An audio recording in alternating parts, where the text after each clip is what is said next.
Hi, it's Tracy Hart again, and tonight I wanted to revisit the final project because you're working on your drafts this week for the first part of the final project. The first thing I want to just start off with is going back to the syllabus. According to the syllabus, there are 3 parts to this project. The first part you did a long time ago. It was when you selected your topic. Now, some of you have changed your mind a little bit, or maybe you've decided to group up and you weren't before. That's fine. All those changes have been fine. If you have some recent changes that you'd like to update me on, please do that, and then we can make sure that we're moving forward, or do that in your draft document and I'll give you feedback on it.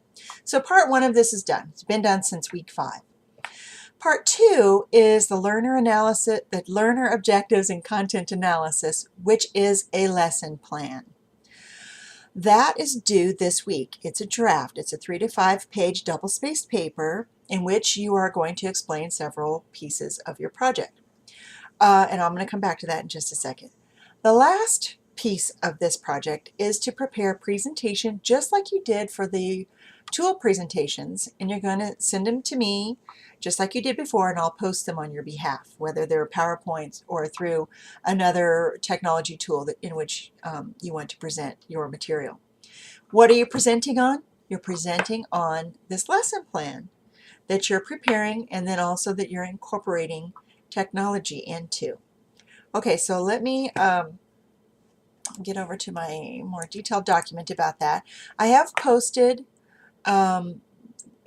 first of all, let's go back.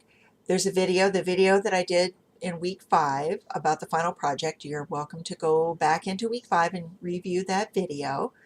There's also a sample and some detailed instructions labeled Final Project Description F 2012.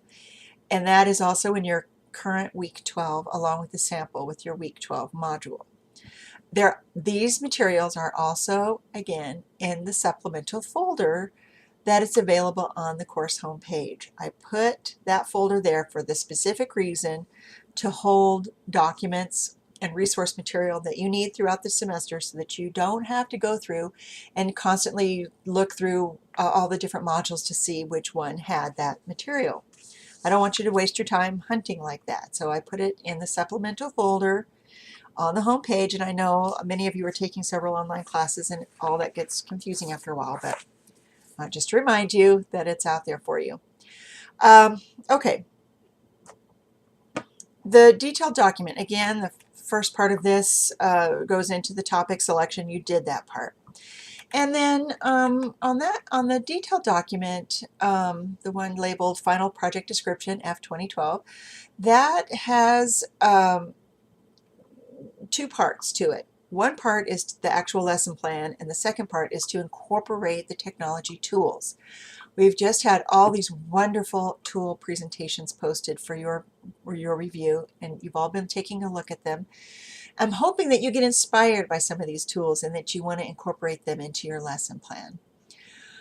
I don't want you to get caught up in what is a lesson plan. I've given it to you, and I've given you a sample that is very, very simplistic. It's about online shopping, and it's the express purpose is to show you that you can do this in a very simple way. And really, I want you to describe who your learners are. Who is this audience? Okay, online shoppers. I made that up. It's not a class I did. I just made it up as a sample for this class. Who, what, when, where, and how. Who is your audience? Who are you preparing this lesson for? What is the lesson? So in my case, it's how to shop online. When are you doing it? And in that situation, I said it was a face-to-face class, and we're going to be doing going through different segments of online shopping. Where are they going to meet? And in that sample, I said it's a continuing ed class. Again, I completely made that up. And then how are we going to deliver the content? I said it's face-to-face, and then I talk about different tools that I'm using in order to carry out the instruction. That's what you're doing. That's the 3 to 5 page paper that you're turning in this week. I'm going to give you feedback on it. You'll get it back, and then you're going to turn that into a presentation, a PowerPoint, or if you want to use something else, that's fine too. In the tool,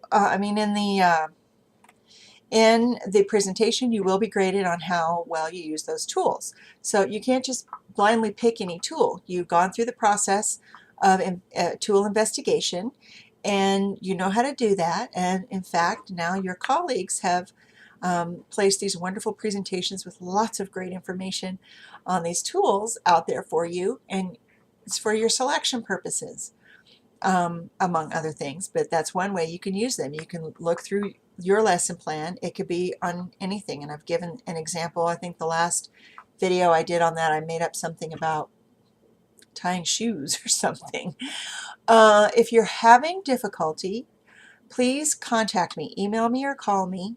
The number's everywhere. I've told you, call me whenever you want to. If I'm not available, I won't answer. If I don't answer, then just leave a voicemail and I'll call you back. And we can meet too if you need to.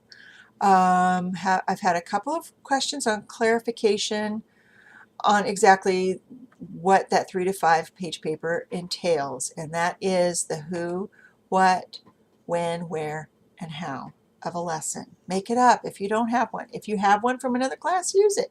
If you have a family member or a friend who has a lesson plan that they'll let you use it. The point is to integrate technology tools into your instructional plan with all this great foundation that you've had from the class. Okay, I hope that clears things up, and I'll see you another time. Bye.